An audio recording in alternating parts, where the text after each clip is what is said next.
So hello to all my dear students. I am Akash Roy and I am welcoming you to my channel Akash Time Education. तो dear students, आज आपके साथ बहुत ही एक important topic में discussion होगा, वो है एटॉमिक स्ट्रक्चर। तो मैंने तो आपको पहली शेड्यूल दे दिया था, तो उसमें मैंने कहा था कि एटॉमिक स्ट्रक्चर का कुछ डिस्कशन लेक्चर्स मैंने एक लेक्चर में इसको कवर नहीं कर पाऊंगा, तो बहुत सारे लेक्चर्स में आपके साथ डिस्कशन करूंगा। 3 से 4 डिस्कशन क्लासेस होंगे और उसके बाद एक क्वेश्चन आंसर क्लास और उसके साथ एक डाउट क्लियरिंग क्लास। ऐसे डिटेल डिस्कशन के साथ साथ मैं आपका जो सिलेबस है उसको कवर करूंगा। तो प्रिपरेशन स्टार्ट करते हैं आईआईटी जेई और नीट के लिए। तो चलिए स्टार्ट करते हैं आज के टॉपिक। तो मैं ये चीज आपके साथ आज शेयर करना चाहता हूँ वीडियो के शुरुआत में कि जो स्टूडेंट्स मेरे चैनल पर पहली बार विजिट कर रहे हो, तो उनसे रिक्वेस्ट रहेगा कि डियर स्टूडेंट्स, मेरे चैनल पे जब अब आए हो तो प्लीज चैनल को सब्सक्राइब करके नोटिफिकेशन बटन को भी ऑन कर देना। एज बिकॉज हमारे चैनल पे फ्री का जो प्रिपरेशन है, ऐसे फ्री का ऐसे मॉडल को प्रस्तुत करके जो फ्री का प्रिपरेशन मैं दे रहा हूँ आईआईटी जेई और नीट के प्रिपरेशन के लिए, तो बहुत ही अच्छा रहेगा, आपके साथ बहुत ही अच्छा जाएगा। ये जो ईयर है, ये जो साल है 2021 और 22, जो नीट और जेई में आ रहा है, तो उस सेशन के लिए बहुत ही अच्छा प्रिपरेशन, जो डिटेल प्रिपरेशन है वो प्रिपरेशन में कंप्लीट करवाऊंगा आपको। ये तो 100% गारंटी मैं आपको दे देना चाहता हूँ। ओके, तो डियर स्टूडेंट्स, बहुत सारे स्टूडेंट्स का रिक्वायरमेंट था कि इंग्लिश में क्लास करवाओ, और बहुत सारे students and the most of the students चाहते थे कि मैं क्लास करवाऊं हिंदी में। तो मैं आपको कहना चाहता हूँ कि हमारा जो लेक्चर है ना, ये जो लेक्चर्स है हम रिकॉर्ड कर रहे हैं बोथ इंग्लिश एंड हिंदी में। मीन्स ये जो लेक्चर मैं आपको पढ़वा रहा हूँ, वो उस लेक्चर में मैं बोथ इंग्लिश और हिंदी दोनों का ही जो है मिश्रण करके आपको यूज करवाऊंगा। तो जो क्या होगा, it is helpful for the both kind of students, both Hindi and English students. तो चलिए हमारा आज का पहला लेक्चर स्टार्ट करते हैं। तो पहले लेक्चर में मैंने बहुत ही आसान और बहुत ही बेसिक चीज जो आपका आईआईटी नीट और उसके साथ साथ बोर्ड्स के एग्जाम में प्रिपेयर करने में बहुत ही हेल्पफुल होगी। आईआईटी और बोर्ड्स के एग्जाम में बार बार ही इसके ऊपर क्वेश्चंस आती है। मैंने उस क्वेश्चन के ऊपर ही उस टॉपिक को ही इस बार आज के टॉपिक में लिया है। ओके, तो आज का टॉपिक जो है, जिन्होंने भी ज्वाइन किया है मैं उनको रिक्वेस्ट करूँ कि एकदम अंत तक जो वीडियो है ना, इसको अंत तक फॉलो कीजिए। मैं श्योर हूँ कि आपका कोई प्रॉब्लम नहीं रहेगा। कोई प्रॉब्लम रहा तो मैं उनको रिक्वेस्ट करूंगा प्लीज कमेंट बॉक्स में आके मुझको एक बार कमेंट कर दीजिए। ओके, ठीक है। तो मैं जो स्टूडेंट्स जो चीज आपको कह रहा था कि ये जो मैंने नोट प्रस्तुत किया है बहुत ही अच्छा, बहुत ही शॉर्ट के ऊपर बहुत ही अच्छा नोट है। आपको एक बार देखने से आप सब जो टॉपिक है, सब्जेक्ट जो है ना, वो सब्जेक्ट टोटल समझ जाएंगे। तो थोड़ा लॉन्ग डिस्कशन होगा, और आप जो सारे लोग ये जो स्पेशल नोट है इसको पाना चाहते हो फ्री में, तो मेरे व्हाट्सएप ग्रुप का लिंक डिस्क्रिप्शन पे दिया हुआ है, आप जाके उसको उसमें ज्वाइन करो। आपको उस ग्रुप में इस वीडियो के आने के बाद ही उस ग्रुप में ही आपको ये जो नोट है ये नोट प्रोवाइड कर दिया जाएगा। ओके, तो ठीक है। तो चलिए बढ़ते हैं। तो मैं जो कह रहा था कि एटॉमिक स्ट्रक्चर का पहला लेक्चर है। पहले लेक्चर में हमने चूज किया है बहुत कॉन्सेप्चुअल टॉपिक, जिसमें से पहले आप देख सकते हैं, पहले नंबर 1 पे आता है थॉमसन एटॉमिक मॉडल।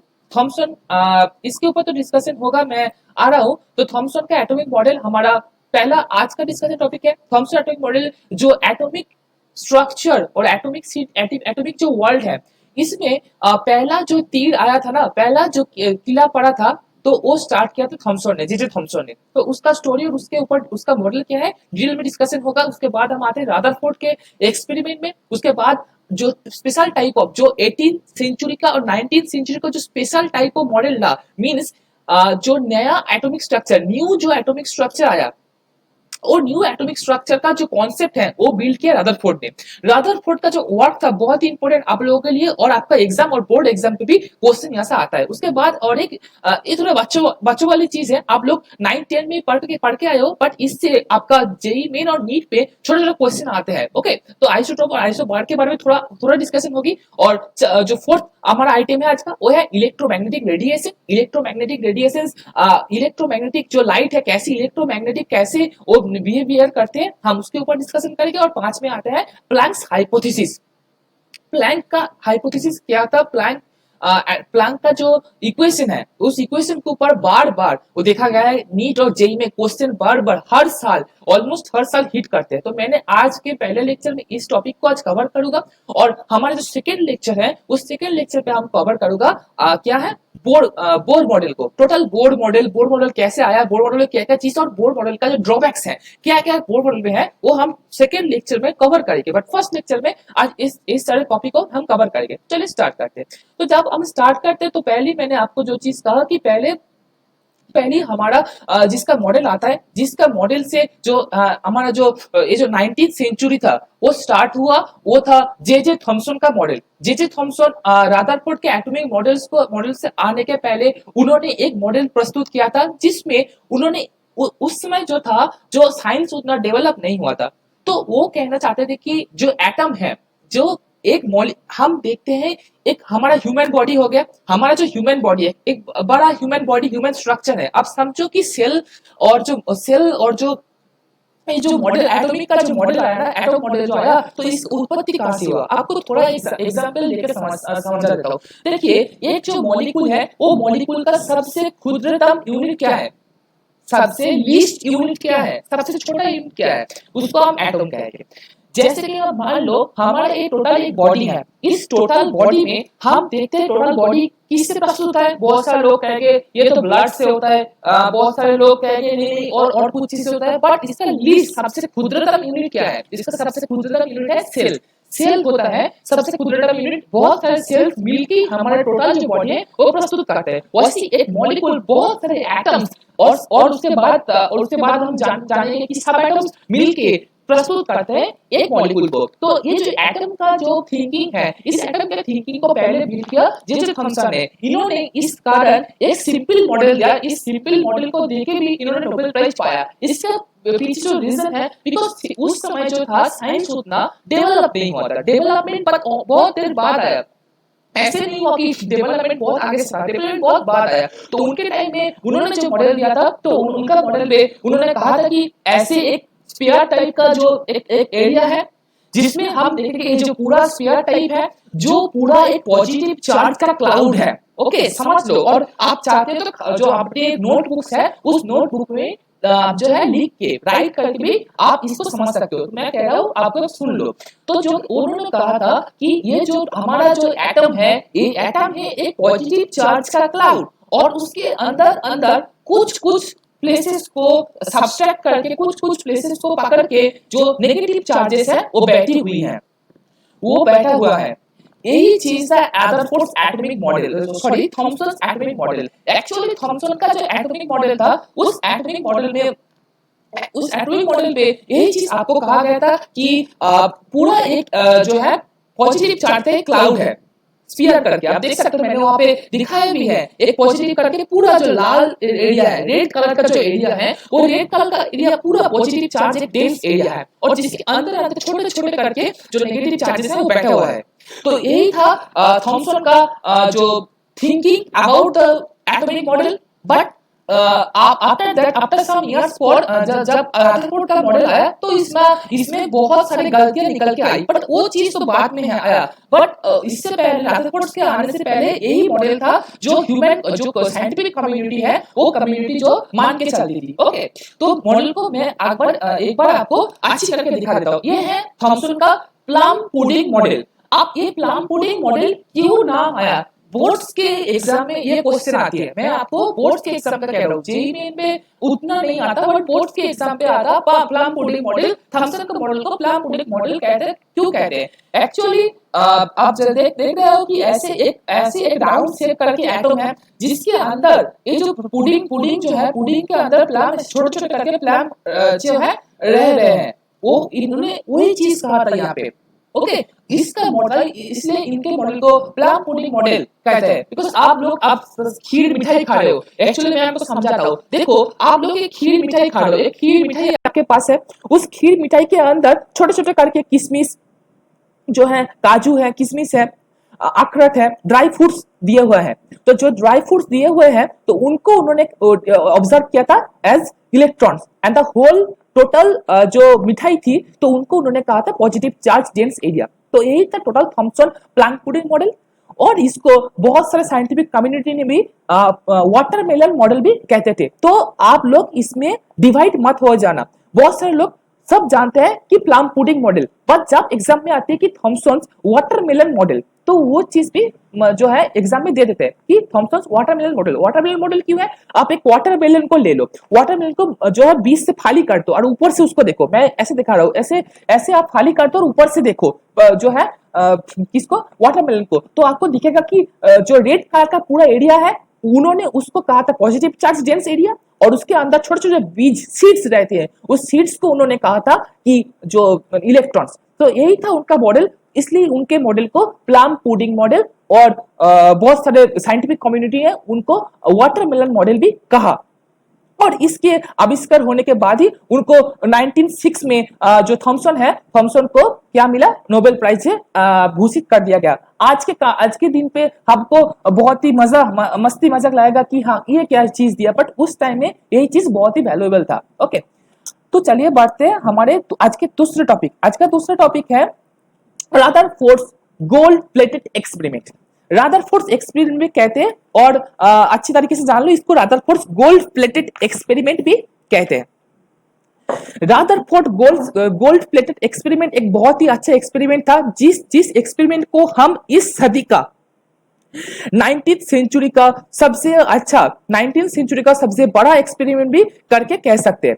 तो गोल्ड प्लेटेड एक्सपेरिमेंट क्या है, चलिए जानते हैं। तो गोल्ड प्लेटेड एक्सपेरिमेंट ऐसे है, तो रादरफोर्ड ने क्या किया, देखा थॉमसन के मॉडल को देखा, और इसको देखने में थोड़ा प्रॉब्लम हो रहा होगा, मैं यहाँ इसको इस पिक्चर को एक बार दिखा देता हूँ आपको। इस पिक्चर को थोड़ा प्रॉब्लम हो रहा होगा आपको देखने में, तो ठीक है मैं आपको दिखा देता हूँ। तो मैंने जो चीज कहा थॉमसन के मॉडल में जो त्रुटि थी, तो कहाँ पे उस त्रुटि आया, वो त्रुटि मैं आपको यहाँ पर समझा देता हूँ कि थॉमसन के मॉडल पे क्या ऐसा गलती हुई कि रादरफोर्ड का मॉडल थॉमसन के मॉडल को जो है डिस्ट्रैक्ट करके आगे आ गया। यही चीज जानना इंपॉर्टेंट है, तो मैं दिखा देता हूँ एक बार। तो यहाँ पे देख लो रादरफोर्ड ने कैसे गोल्ड प्लेटेड एक्सपेरिमेंट किया। तो रादरफोर्ड ने ऐसे अल्फा पार्टिकल जो है निकलती है, ऐसी एक मशीन ली। यहाँ पे एक मशीन होती है जहां से अल्फा रेस जो है ऐसी रहती है, अल्फा रेस यहाँ से निकलती है, ऐसे ऐसे ऐसे करके अल्फा रेस निकलती है। तो ऐसी एक मशीन ली। उन्होंने क्या किया, यहाँ पे एक बहुत थिन, आप इतना थिन भी आप समझ नहीं पाओगे, अपने एक बाल भी ले लो वैसे थिन, मैंने इतना थिन है, मैं आपको समझा नहीं पाऊंगा, इतना थिन एक गोल्ड प्लेट लिया, और उनमें से अल्फा रे को जो है पास करवाया, और उसके बाद वो पीछे एक ब्लैक कलर का एक पर्दा डाल दिया। ओके, समझा, आप अच्छे तरीके से समझो। उन्होंने क्या सेटअप किया, गोल्ड प्लेटेड एक्सपेरिमेंट का सेटअप क्या था। ये आपका बोर्ड एग्जाम और उसके साथ साथ कॉन्सेप्चुअल क्वेश्चन में जेईई मेन और नीट में भी हर साल आता है, तो समझ लो अच्छी तरीके से, कॉन्सेप्ट अच्छी तरह से समझ लो। मैं जो चीज कह रहा था कि यहाँ पे देखो अल्फा पार्टिकल निकल रहे, ऐसे एक उन्होंने एक मशीन लिया जहां से अल्फा रेस निकलती है।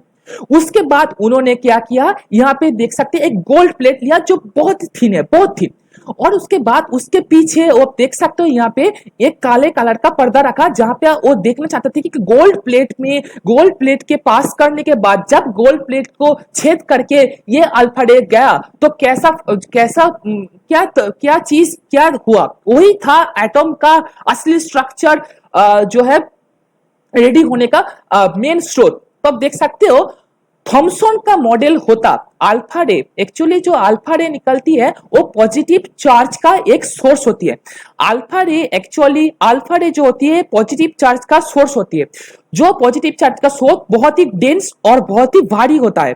मींस ये जो थॉमसन का मॉडल है, इस थॉमसन के मॉडल पे मैं आपको समझाता हूं, ये जो थॉमसन का मॉडल है, ये थॉमसन का मॉडल है, जो प्लम पुडिंग मॉडल और वाटरमेलन मॉडल, वहां पे क्या कहा गया था कि एक ऐसा रहेगा, एक पॉजिटिव चार्ज डेंस एरिया रहेगा जिसके अंदर ऐसे ऐसे करके नेगेटिव चार्जेस रहेंगे। तो ऐसे कुछ जो पार्टिकल्स हैं, अगर समझ लो इस यहाँ पे क्या हो रहा है, मैं आपको यहाँ पे दो केसेस दिखाता हूँ, एक थॉमसन का केस, एक रादरफोर्ड का केस। थॉमसन के केस में क्या हुआ, जब अल्फा रेज जब निकल रही है, वो अल्फा रेज देखो इसके अंदर जा रही है, और नेगेटिव चार्ज तो इतना छोटा है कि positive charge means alpha rays पे तो वो तो कोई प्रभाव, कोई इफेक्ट नहीं डाल पा रहा।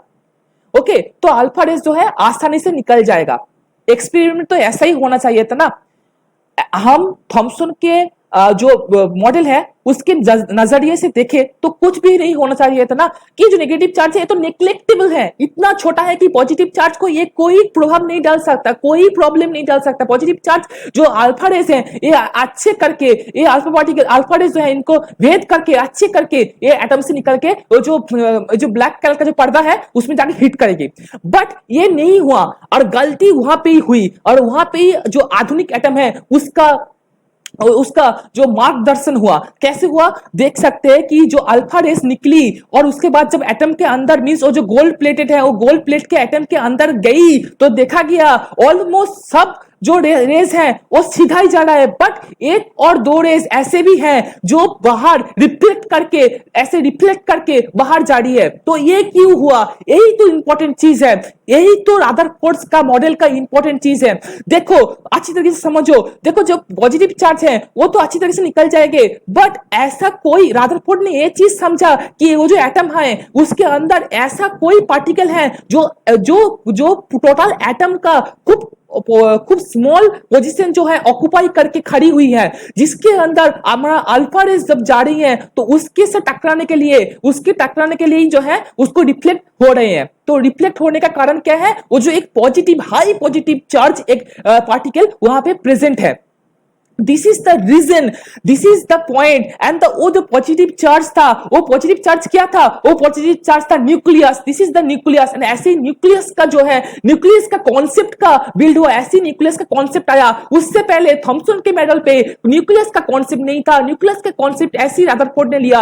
और कितना पार्टिकल आप जान के जो है हैरान हो जाओगे कि कितना पार्टिकल जो कितना अल्फा रेस है जो छिटक के बाहर चले गए। आप लोग रेशियो करोगे तो 20,000 रेस में से मात्र एक रेस ऐसा था जो छिटक के बाहर चला गया। इससे एक चीज तो आसानी से प्रूव होता है कि टोटल एटम जो है बहुत बड़ा एरिया मिलके है, बट उसमें बहुत ही छोटा एरिया में न्यूक्लियस प्रेजेंट है, एक positive high positive charge dense जो एरिया प्रेजेंट है, जिसको न्यूक्लियस आप अभी कहते हैं। वो जो टोटल एटम का एक छोटा सा स्थान लेके है। तो ऐसे ही स्ट्रक्चर बिल्ड हुआ और ऐसे ही थॉमसन का जो मॉडल है वैसे ही प्रस्तुत हुआ। तो थॉमसन के मॉडल पे क्या क्या मेन स्टेटमेंट्स थे। एक मेन स्टेटमेंट था कि थॉमसन के मॉडल में यही चीज बोला गया था कि जो एटम है, एटम का जो है पूरा स्थान, पूरा मींस ऑलमोस्ट 99% जो एरिया था वो वैकेंट था। वही था पहला स्टेटमेंट कि एटम का 99% एरिया वैकेंट था। दूसरा स्टेटमेंट था कि एटम के अंदर एक छोटा सा स्थान लेके एक high positive charge dense particle उपस्थित है जो अल्फा रेस को जो है विच्युत कर रही है, जो अल्फा रेस को अपने रास्ते में नहीं जाने दे रही है, जो है रिपल्सन करके छिटका दे रही है। तो that is known as the nucleus, that high positive charge density area is known to us as the nucleus. Okay, और बाहर वो जो न्यूक्लियस है उसके बाहर में इलेक्ट्रॉन्स घूम रही है। यही टोटल कॉन्सेप्ट था रदरफोर्ड का एटॉमिक मॉडल का। ओके, समझे, रदरफोर्ड के एटॉमिक मॉडल का यही कॉन्सेप्ट था, मैंने आपको समझाया। अब हम आते हैं दूसरे पॉइंट पे कि रदरफोर्ड ने तो एटॉमिक मॉडल दिया जो उस सदी का इस जो जमाना था, इस जमाने में एक जो है दिशा बदल दी एटॉमिक रिसर्च के ऊपर, क्वांटम मैकेनिक्स के ऊपर, सब दिशा बदल दी। बट इसके अंदर भी ड्रॉबैक्स आए, तो ड्रॉबैक्स एक बार डिस्कशन कर लेते हैं। तो थॉमसन ने जो चीज कहा, मैंने आपको डिस्कशन किया कि थॉमसन ने जो न्यूक्लियस है उसके बारे में उतना डिटेल, न्यूक्लियस जो एक एटम में रह सकती है, ये चीज हमारे साथ डिस्कशन नहीं किया था। थॉमसन के मॉडल पे यही ड्रॉबैक था। अब आया रदरफोर्ड का मॉडल। रदरफोर्ड के मॉडल में यही चीज कहा गया कि हाँ, एक हाई पॉजिटिव चार्ज डेंस एक पोजीशन है जिसमें अल्फा रेस जो है रिपल्सन हो रही है, वही जगह का नाम है न्यूक्लियस, जो मॉलिक्यूल के जो एटम का बहुत जो छोटा सा स्थान पे उपस्थित रहती है। ओके, ऐसी न्यूक्लियस का जो है कॉन्सेप्ट बिल्ड हुआ और यही रदरफोर्ड का एटॉमिक स्ट्रक्चर था। और उसके बाद आया बोर का एटॉमिक स्ट्रक्चर। बोर कौन था? बोर था रदरफोर्ड का स्टूडेंट, रदरफोर्ड के अंदर ही वो रिसर्च करता था। बोर्ड ने अब और भी अच्छी तरीके से कॉन्सेप्ट बिल्ड किया। बोर्ड ने क्या कॉन्सेप्ट बिल्ड किया वो जानने के लिए हमारा नेक्स्ट लेक्चर में हम डिस्कशन करेंगे। बट आज आते हैं रदरफोर्ड के मॉडल के ड्रॉबैक्स में। तो ड्रॉबैक्स भी था, रदरफोर्ड ने तो बहुत अच्छा स्टेटमेंट दिया, जो स्टेटमेंट एटॉमिक स्ट्रक्चर की जो थिंकिंग है वो टोटली कंसेप्ट चेंज कर दी। बट ड्रॉबैक्स कहां पे थे? ड्रॉबैक्स यहां पे थे कि बोर्ड ने एटॉम कैसे दिखता है कि एक atom most of the places जो है वैकेंट होती है, उनमें से बहुत छोटा स्थान पे न्यूक्लियस रहती है। तो एक टोटल कॉन्सेप्ट तो दिया, बट वहां पे इलेक्ट्रॉन्स कहां पे रहती है, मींस ऑर्बिट, ऑर्बिटल, ये जो कक्ष उपकक्ष मींस ऑर्बिट ऑर्बिटल का जो कॉन्सेप्ट है ये रदरफोर्ड नहीं दे पाए थे। रदरफोर्ड का ड्रॉबैक है है कि रदरफोर्ड ये चीज नहीं अच्छी तरीके से एक्सप्लेन नहीं कर पाए थे कि इलेक्ट्रॉन्स कहाँ पे एग्जैक्टली रहते थे, जो चीज बोर्ड ने सॉल्व किया। तो बोर्ड के मॉडल पे तो हम अगले क्लास में आएंगे, बट इस क्लास में मैं जो चीज आपको कह रहा था कि रदरफोर्ड ने क्या किया, रदरफोर्ड ने किया कि एटॉमिक स्ट्रक्चर के एक ओवरऑल व्यू दिया, बट ऑर्बिटल आप एग्जाम में आया तो क्या लिखना, पहला पॉइंट कि रदरफोर्ड ऑर्बिटल का जो कॉन्सेप्ट है वो कॉन्सेप्ट अच्छी तरीके से हमको नहीं दे पाए थे। दूसरा पॉइंट है रदरफोर्ड कह रहे थे कि जो इलेक्ट्रॉन है, ऐसा इलेक्ट्रॉन जो है ना घूमता जा रहा है, कैसे न्यूक्लियस को, ऐसे न्यूक्लियस सेंटर पे है, और न्यूक्लियस को जो है, न्यूक्लियस के जो है इर्द गिर्द वो घूमता जा रहा है। तो ऐसे वो घूमता गया तो क्या होगा, एक समय आप जानते हो, आप समझ लो, अब आपका घर है, एग्जाम्पल तो आपका घर है और आपके घर के जो है एरिया में आपका कार है, आप आपके कार को लेके आपके घर के एरिया में घूमते जा रहे हो, कोई कॉन्सेप्ट बिना ये घूमते जा रहे हो। तो एक टाइम पे क्या हुआ, कार का जो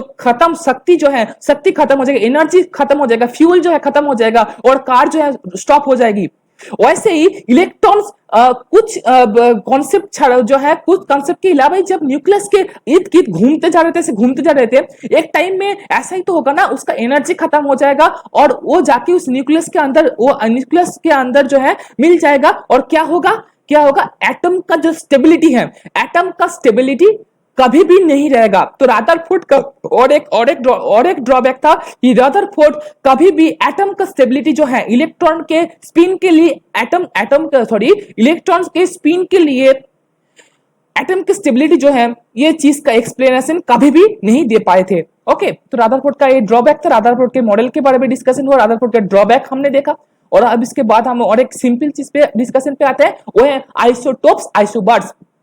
एक्चुअली आइसोटोप्स क्या तो है, आइसोटोप्स आप इसको मन जो है अपने अंदर समझने के लिए एक चीज समझ के रखना, इससे आपका शॉर्ट एक मेथड आपके माथे में चलेगा। वो है आइसोटोप्स जो होती है ना, ये भाई भाई होते हैं। जैसे हमारे पिताजी का भाई मेरा भाई, तो भाई भाई के अंदर आइसोटोप होती है, ये चीज पता ना, आप समझ लेना, भाई भाई के अंदर आइसोटोप्स होती है। और आइसोटोप्स आप पता चल गया तो आप आइसोबार्स भी आपके अंदर जो है पता चलेगा। तो अब मैं कहते हैं भाई भाई के अंदर, तब जैसे आयोडीन, यहाँ पे आयोडीन 4 आयोडीन है, बट वहां पे चेंज क्या है, वहां पे चेंज जो है जो प्रोटॉन प्लस न्यूट्रॉन जो मास नंबर है, इस मास नंबर पे चेंज है। एक्चुअली आइसोटोप एंड आइसोबार का मेन कॉन्सेप्ट यही है कि आइसोटोप जो है एक ही मॉलिक्यूल के जो है डॉटर्स होती है, सन्स होती है, एक ही मॉलिक्यूल की डॉटर व सन होती है, बट उसके अंदर जो डिफरेंस होती है वो डिफरेंस रहती है मास नंबर पे। और आइसोबार जो होती है ये दूसरे पिता माता का जो है संतान होती है। मीन समझ लो जो क्लोरीन आर्गन, ये दो चीज टोटली डिफरेंट है, बट इनके अंदर जो अब मैं क्या कहूं, इनके अंदर जो सिमिलैरिटीज है वो है इनका मास नंबर एक होती है। आइसोबार जो होती है, आइसोबार कभी भी एक नहीं हो सकता, और आइसोटोप सब समय एक ही मॉलिक्यूल होती है, आइसोबार कभी भी एक नहीं हो सकता, इसको समझ में रखना। और आइसोबार में एक क्या होती है, मास नंबर, और आइसोटोप में मास नंबर कभी एक नहीं हो सकता। तो टोटल यही डिफरेंस था, छोटा एक चीज था, मैंने ज्यादा टाइम नहीं लिया, आपको समझा दिया। तो चलिए बढ़ते हैं आगे की टॉपिक में, टाइम वेस्ट में नहीं करूंगा। तो मैं जो चीज कहता कि मास नंबर, अब मैंने आपको मास नंबर कहा, तो एक्चुअली मास नंबर क्या है, मास नंबर है ये जो इस एक मॉलिक्यूल के देखो, कार्बन 12-6, ये एक आइसोटोप है, कार्बन का एक आइसोटोप होती है, कार्बन 12-6, कार्बन 13-6, ये तो आइसोटोप है। मैं तो आपको थोड़ी देर पहले कहा। तो जो आइसोटोप है, यहाँ पे जो ऊपर पे जो चीज लिखा जाता है इसको मास नंबर कहते हैं। मास नंबर क्या होती है, प्रोटॉन प्लस न्यूट्रॉन नंबर को एक साथ मास नंबर कहा जाता है, प्रोटॉन प्लस न्यूट्रॉन नंबर को एक साथ मास नंबर कहा जाता है। और नीचे अब हम जो चीज लिखते हैं कार्बन 12-6 ऐसे बोलते हैं इसको, और जो 12 होती है वो होती है मास नंबर, और नीचे जो रहती है 6 उसको हम एटॉमिक नंबर कहते हैं। एटॉमिक नंबर मींस प्रोटॉन, कितना प्रोटॉन है, प्रोटॉन को हम एटॉमिक नंबर कहते हैं, और एटॉमिक नंबर को हम नीचे लिखते हैं, और प्रोटॉन प्लस न्यूट्रॉन जो संख्या है, जो नंबर है, उसको हम मास नंबर कहते हैं, और उसको हम ऊपर में लिखते हैं। तो ऐसी एक आइसोटोप को प्रेजेंट किया जाता है, एक मॉलिक्यूल के आइसोटोप को ऐसी आप रिप्रेजेंट कर सकते हो। ओके, ठीक है, चलिए बढ़ते हैं। तो नेक्स्ट टॉपिक में हम आते हैं, वो है नेचर ऑफ इलेक्ट्रोमैग्नेटिक रेडिएशन। तो इलेक्ट्रोमैग्नेटिक रेडिएशन क्या है, एक्चुअली हम जो लाइट है, लाइट का कॉन्सेप्ट एक्चुअली लाइट के कॉन्सेप्ट एटम के कॉन्सेप्ट से कैसे जुड़ा हुआ है, यही चीज बहुत ही इंपॉर्टेंट है। इसको हम फोटोन भी कह सकते हैं, फोटोन। तो फोटोन कैसे बिहेव करते हैं आप देख सकते हो, एटम जो ऐसे ऐसे करके आगे बढ़ती है। एक जो एटम है ये समझ लो, ये एक अपना एक जो एक्सिस है, हो सकते हैं कोई भी एक्सिस। यहाँ पे 3 फील्ड है, इलेक्ट्रिक फील्ड, मैग्नेटिक फील्ड और डायरेक्शन। आप ऐसे थंब रूल किए हो ना, ऐसे ऐसे 9 और 10th में अपने क्लास में करे हो ना, कि ऐसे हम अपने उंगली को बढ़ाई देंगे तो इलेक्ट्रिक डायरेक्शन दिखाएगा, एक मैग्नेटिक डायरेक्शन दिखाएगा, एक चुंबक की डायरेक्शन दिखाएगा। तो ऐसे आप ये सीखो ना, तो वैसे ही करके हम वैसे 3D कॉन्फ़िगरेशन पे एक एटम को छोड़ देते हैं, तो ऐसे वो आगे बढ़ेगा, ऐसे आगे बढ़ सकता है, ऐसे ब्लू कलर का जो पाथ है ऐसे आगे बढ़ सकता है। तो यहाँ पे ये जो वेव है, इस वेव में दोनों वेव के अंदर टॉप जो एरिया, 2 एरिया है, टॉप जो एरिया है वेव के, उसके अंदर का जो डिस्टेंस है उसको हम वेवलेंथ कहते हैं। ओके, ये जो ए है वेवलेंथ का कॉन्सेप्ट। हम इलेक्ट्रोमैग्नेटिक स्पेक्ट्रा पे इसके बाद में हम आएंगे electromagnetic spectra. Actually electromagnetic spectra क्या है? इलेक्ट्रोमैग्नेटिक स्पेक्ट्रा है हमारा दृश्य, हम कितना देखते हैं। एक्चुअली देखो, ऐसे विपजियोर हम देखते हैं तो वायलेट, ऑरेंज, येलो, ऐसे ग्रीन, ब्लू, तो ऐसे करके विपजियोर, टोटल विपजियोर में जितना कलर्स हैं 7 कलर्स होते हैं, वो 7 कलर्स हम देखते हैं। तो हमारा जो दृश्यमान का जो रेंज है ना, वो उसका वेवलेंथ कितना है। मैंने आपको वेवलेंथ क्यों दिखाया, एक्चुअली में वो जो एटम्स है वो कैसे बढ़ती है, आगे बढ़ती है, उनका वेवलेंथ कितना होता है उसके ऊपर निर्भर करके हमारा जो विजिबिलिटी रीजन है, मींस हम कितने कलर्स को देख रहे हैं, कौन कौन से कलर को हम व्यू कर रहे हैं, उस कलर, कौन कौन से कलर को हम व्यू कर रहे हैं, वो निर्भर करेगा किसके ऊपर, वो जो एटम है उनका जो वेवलेंथ मैंने दिखाया उसके ऊपर। उनका वेवलेंथ जब ये देख सकते हो 10⁻⁻6 के आसपास जब होगा, इस रीजन में 10⁻⁻6 से 10⁻⁹ का रीजन आप देख सकते हो। 10⁻1 से आप 10⁻⁻1 से 10⁻1 से 1, 10⁻1, -2, -3, 4, 10⁻6, 7, 10⁻10, 12, 14 आप देख सकते हो। तो ये पूरा एक विजिबल रीजन है, ये जो एटम इतना रीजन पे बजाती है, बट इनमें से ओनली मात्र 10⁻6 से 10⁻9 नैनोमीटर इसके अंदर sorry metre, I am sorry metre, 10⁻6 metre से 10⁻9 मीटर के अंदर जब वेवलेंथ रहती है किसका, जो एटम जा रही है, इसके कैसे करके इलेक्ट्रोमैग्नेटिक रेडिएशन के थ्रू एटम जब जा रही है, उसका वेवलेंथ जब 10⁻6 मीटर से 10⁻9 मीटर के अंदर रहेगा, वही सारे कलर्स हम देख पाएंगे जो होती है विपजियोर। ओके, तो विपजियोर का थ्योरी अब आपको समझ में आया। तो इससे क्वेश्चन क्या आती है, इससे क्वेश्चन यही दिया जाता है कि हमारा विजिबल रेंज कितना होता है। तो आप लिखना 10⁻6 से 10⁻9 मीटर का हमारा रेंज होती है, और उससे पीछे रहती है, उससे पीछे रहती है UV ray, X ray, gamma ray. इसका जो रेडिएशन है मैंने यहाँ पे दे रखा है, आप नोट को देख के पढ़ लेना, उतना इंपॉर्टेंट नहीं है, बट कुछ टाइम में दे देते हैं क्वेश्चन। तो उसके बाद आती है, और हमारे विजिबल रीजन के ऊपर में आते हैं माइक्रोवेव, आयर, टीवी, रेडियो रिएक्टिव रेस, तो ऐसे रेस आती है, और नीचे आती है ऐसे रेस। तो ये टोटल स्पेक्ट्रा है, ऐसे वेवलेंथ के ऊपर हमारा जो विजिबिलिटी है वो निर्भर करती है इलेक्ट्रोमैग्नेटिक स्पेक्ट्रा के थ्रू। ओके, समझ पाया। और हमारा आज का जो लास्ट टॉपिक है प्लैंक्स हाइपोथेसिस और black body radiation. Actually black body radiation का जो कॉन्सेप्ट है, प्लैंक जो थे इन्होंने इसको डिस्कवर किया, और ये जो ब्लैक बॉडी रेडिएशन है, ब्लैक बॉडी रेडिएशन का कॉन्सेप्ट एक्चुअली बहुत हाई कॉन्सेप्ट, हाई लेवल का कॉन्सेप्ट है। मीन समझ लो ग्रेजुएशन और बीएससी और हायर स्टडीज जो स्टूडेंट्स कर रहे हैं उनके लिए ये जो ब्लैक बॉडी रेडिएशन है ये जानना इंपॉर्टेंट है। आप लोग ब्लैक बॉडी रेडिएशन को लेके उतना अपने माथे में बतलाओ। मैं आपको रिक्वेस्ट करूंगा कि आपके लिए इंपॉर्टेंट नहीं है ब्लैक बॉडी रेडिएशन क्या है, ये जानना आपके लिए इंपॉर्टेंट नहीं है। जो है फालतू में अपने अंदर हेडेक मत डालो। यहाँ से जो क्वेश्चन आती है आपके बोर्ड्स में भी हो गया, और आपके जो बोर्ड में आप देख लो कि आप जेईई मेंस पे देख लो, जो क्वेश्चन जहां से आते हैं मैं उसको डिस्कशन करूंगा, आप इसको पढ़ ले सकते हो, बट उतना इंपॉर्टेंट नहीं है। वो है प्लैंक्स रेडिएशन लॉ। तो यहाँ से जो लॉ है वो है E equals to H nu. Actually Max Planck जो थे, मैक्स प्लैंक ने जो है quantum mechanics, quantum mechanics actually में क्या होती है। क्वांटम थ्योरी बहुत एक इंपॉर्टेंट चीज है फिजिकल केमिस्ट्री में, not only physical chemistry but it is also applicable in physics. So physics में और फिजिकल केमिस्ट्री आप कह लो, केमिस्ट्री कह लो, इनमें क्वांटम थ्योरी का एक बहुत बड़ा योगदान है। बट इनमें इस कॉन्सेप्ट को लेके उतना कॉन्सेप्चुअल क्वेश्चन नहीं आता, जो आता है वो मैथ के थ्रू क्वेश्चन है। कुछ एक ही यहाँ पे इक्वेशन है, मैंने इक्वेशन को शो करवाया, आप इसको एक बार देख लो और अच्छी तरीके से देख लो, यही इससे क्वेश्चन आएगा। E equals to H nu, और आप न्यू को कन्वर्ट करके लिख सकते हो c by lambda, means equals to h c by lambda. तो यही दो इक्वेशन है जिसमें ई है क्वांटम एनर्जी।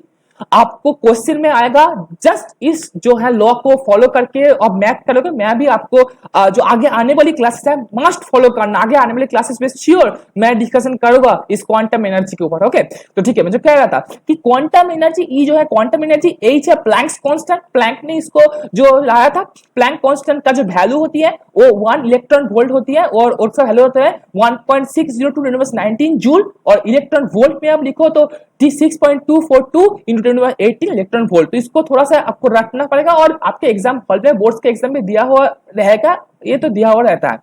और उसके साथ साथ मैं जो कह रहा था कि न्यू होती है फ्रीक्वेंसी। तो फ्रीक्वेंसी को कभी कभी स्टूडेंट्स को जो थोड़ा हट के क्वेश्चन होती है तो इस लैम्डा को यूज करना पड़ता है। अब कभी कभी फ्रीक्वेंसी जगह में क्वेश्चन पे कहा जाता है कि आप कहो वेवलेंथ के साथ रिलेशन क्या है, तो स्टूडेंट्स घबरा जाते हैं। पर मैंने दोनों इक्वेशन में यहाँ पे लाया कि E equals to H nu होती है, और न्यू जो होती है, न्यू फ्रीक्वेंसी जो होती है, फ्रीक्वेंसी को हम चेंज करके सी बाई लैम्डा भी यूज कर सकते हैं। अब देखो एनर्जी जो है, क्वांटम एनर्जी, वो फ्रीक्वेंसी के साथ एक्चुअली डायरेक्टली प्रोपोर्शनल रिलेशन में रहती है। मींस आप क्वांटम एनर्जी रिलीज करोगे, बढ़ाओगे, तो न्यू फ्रीक्वेंसी, एटम का जो फ्रीक्वेंसी है, फ्रीक्वेंसी मींस जो वाइब्रेशन जो है बढ़ता जाएगा, एनर्जी बढ़ाओगे वाइब्रेशन बढ़ता जाएगा, बट जो वेवलेंथ है वो घटता जाएगा। बाकी सब चीज यहाँ पे कांस्टेंट है। इस इक्वेशन को आपके कुछ समय जो है यूज करना होता है, और इसके ऊपर ही बहुत सारे क्वेश्चन भी आते हैं। तो यही टोटल कॉन्सेप्ट था,